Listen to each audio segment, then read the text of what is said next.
Okay, hi everyone. My name is Christos, aka the Frage. I want you to say hello to my little friend. This is Human. I'm just going to put him to the side for a little bit because he's had a bit too much to drink and I think he needs to go to the Betty Ford Clinic and get some rehab done. So we'll put you over there, Human. Please don't vomit. Just stay good. So today I'm showcasing, reviewing the Fender Player Series Precision Bass made in Mexico, and I'm just going to talk about the actual features and setup of the bass, and some things that I found out along the way as on my journey, and also some of the customization or personalization that I'm looking at doing to the bass itself, and I'll also do some sound stuff as well, just to give you an idea of what the bass sounds like. So this is it. This is the Fender Precision bass. It's called the Player Series. It's made in Mexico. And my understanding is that the Mexico factory is less than 100 miles from the Fender Corona factory, Corona, California, where all the US models are made. So let's start off by going through the features and what you get for the money that you pay. So you start off with an older body. Um, it comes in a whole series of different colors. This is a silver, which is a gloss urethane finish. It's really nice. It's like a sort of like a varnishy finish, but this particular color is glittery. It's metallic. You do get your black, your white, your capri orange, which is very, very loud. You get one called a tide pool, which is a metallic green type color. You also get the three-tone sunburst. Did I miss anything? Black, white, capri orange, this, the tide pool, three-tone. And depending on what finish you get, depends on the material of the fretboard. Some finishes give you the option of both a maple fretboard or a power ferro fretboard. Others only give you either the power ferro or the maple fretboard as well. So power ferro or maple fretboard. It's got a 34-inch scale neck. So that's one thing that you got to be mindful. My background is that I was a guitarist and I still am, and I wanted to make the transition into bass.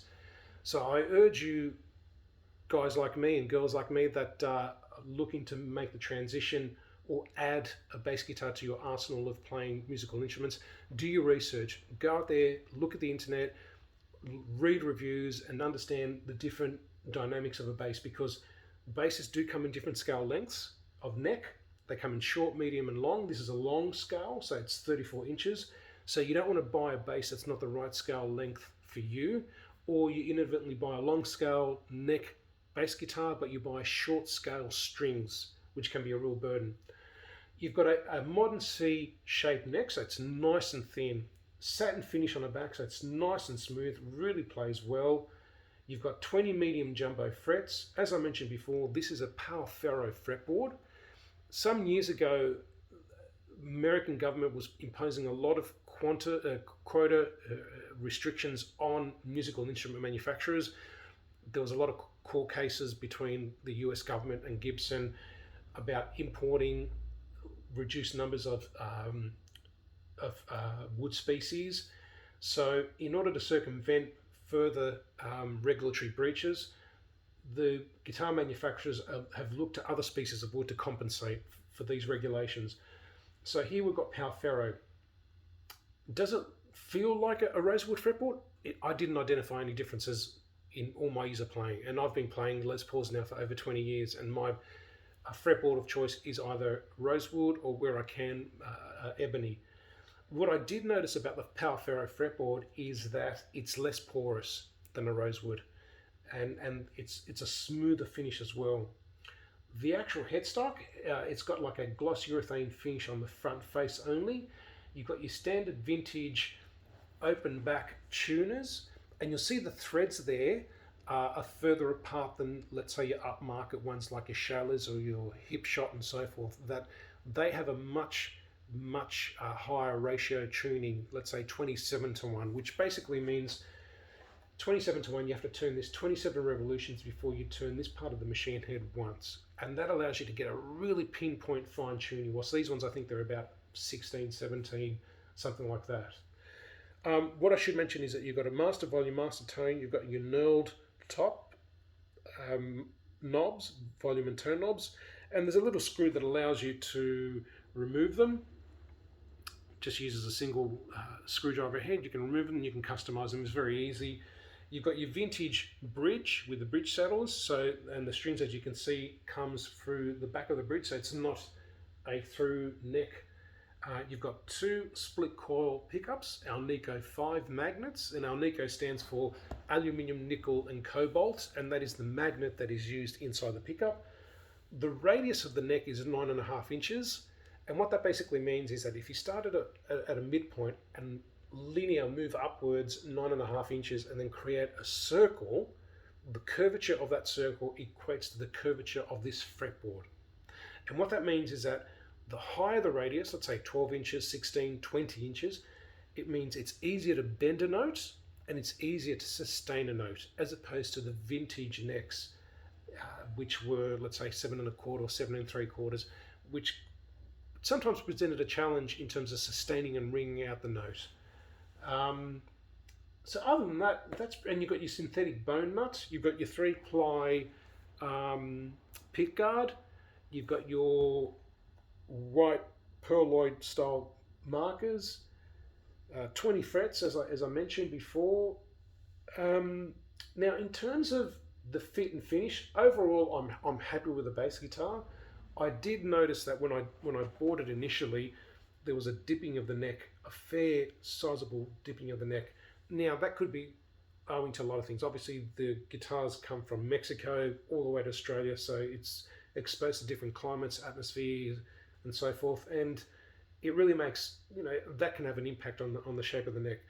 What I urge you folks to buy is, I bought this Fender truss rod nut adjustment tool from Amazon. Cost me like $16, $17. It's a 3/16. That's the one that you want to get. I don't know if you can see that, 3/16.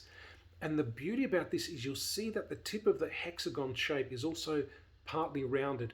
So what that does is that it allows you to actually change the approach angle when you're trying to enter this into the truss rod nut and make changes. Whilst a normal hex key is like an L shape and you pretty much have to fit it one way or one way, whilst this way I can sort of try different approach angles, and it makes my life much, much easier. So definitely recommend that you buy this. And if you go to the store and they've got it there, I'd urge you to negotiate this as part of the package. Now, I'll get on to some of the things that I noticed that when I bought this guitar. Some of the frets here probably could have been filed off and smoothened a little bit better, but it isn't that they're going to amputate your fingers, but over time it will eventually wear smoother as you start to play. But it could be something that obviously these are mass-produced bass guitars, so it's not going to be like a very high quality custom shop, very labor intensive at the same time. I did note that just on the heel there, I don't know if you can see it, there's a bit of overspray. Again, nothing significant, but if you're really pedantic and particular about things, you just have to ask yourself, is that okay? It doesn't have any effect of the tone, but also at the same time you want to make sure that that's not going to peel off or anything like that over time. So what I'll do is I'll start running through some sound samples, and then I'll give you a background in terms of what I'm looking to do in terms of customization and personalization. So here we've got the tone on full and the volume on full, and I'm just going to play some riffs. Yep.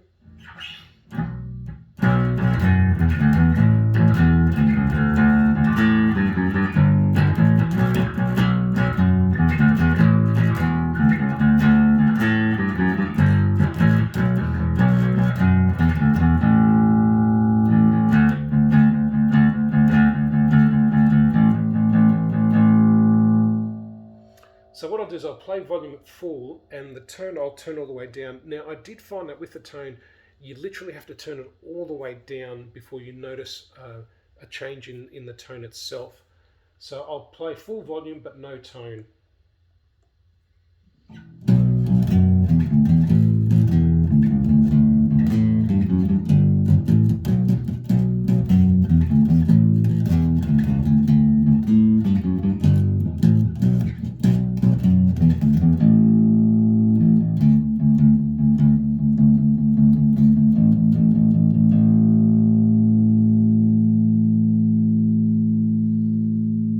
So even with the tone down, it's got really lovely sustain. I'll move the tone about halfway, just to give you an idea.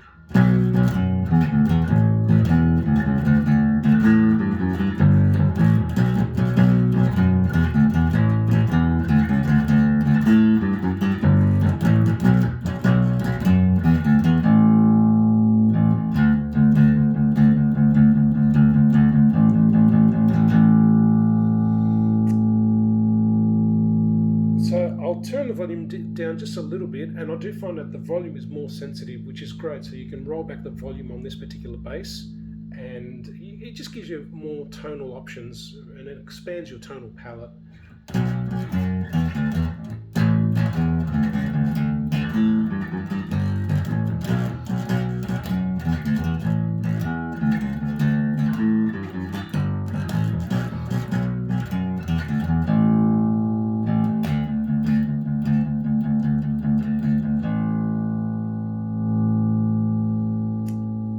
So yeah, overall it's a really nice bass. You can really do a lot with it.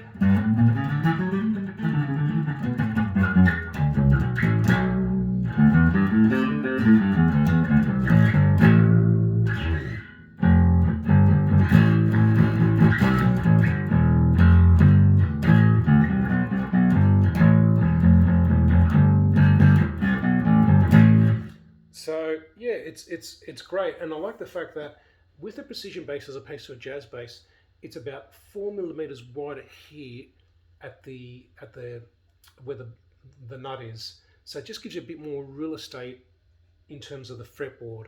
Whilst a jazz bass, it's totally different. It's got an offset design. It's got 2 single coil pickups. And it's narrower here. And funnily enough, the jazz bass was designed for guitarists making the transition into bass. But I actually like it because the precision bass has got a more raunchier tone, and my preferences lie in terms of hard rock and metal music. So this does it for me. Now, in terms of personalization and customization, what I've done is I've bought myself a set of Seymour Duncan 1/4 pound pickups, and you can see straight away that the pole pieces of the Seymour Duncan are actually wider than the stock pickups. And every review I've read and every review I've seen on YouTube, these are definitely more high output and more clarity than the stock pickups.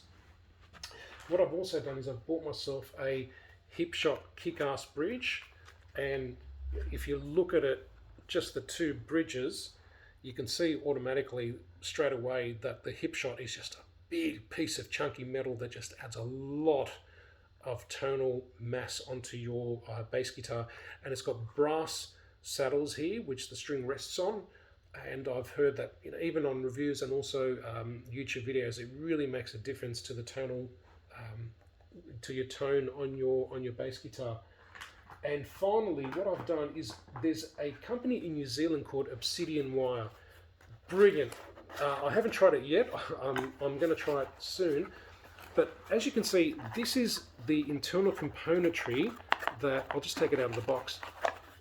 This is the internal componentry that will sit like that on the bass guitar.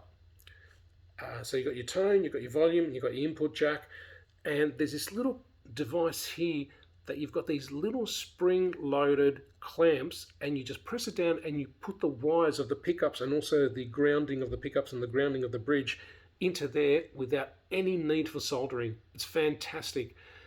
I'm only giving it a review now based on its functionality. I've still got to give it a separate review once I get it in there and everything's working. But at least, you know, I definitely recommend it. And the great thing is that it affords you the opportunity of not having to buy a soldering iron and all the different other components that go with that, which can be pretty expensive, and also exposure to soldering is not very good for you health-wise in you know, continuous exposure. So I hope you guys like my video. Please subscribe, as I mentioned, hit the like button. I'll be posting more videos going forward. And if you want to leave any comments, please do so. Keep them nice, keep them friendly. You know, we're all one at the end of the day. And yeah, looking forward to doing more reviews. And I just want to thank you all for watching this. I feel very privileged and very blessed that I've got the opportunity to do this. and hopefully it inspires and you know, makes people get creative and go out and enjoy the passion of playing a musical instrument. So I'll see you guys soon. Human says goodbye. God bless you all and keep rocking.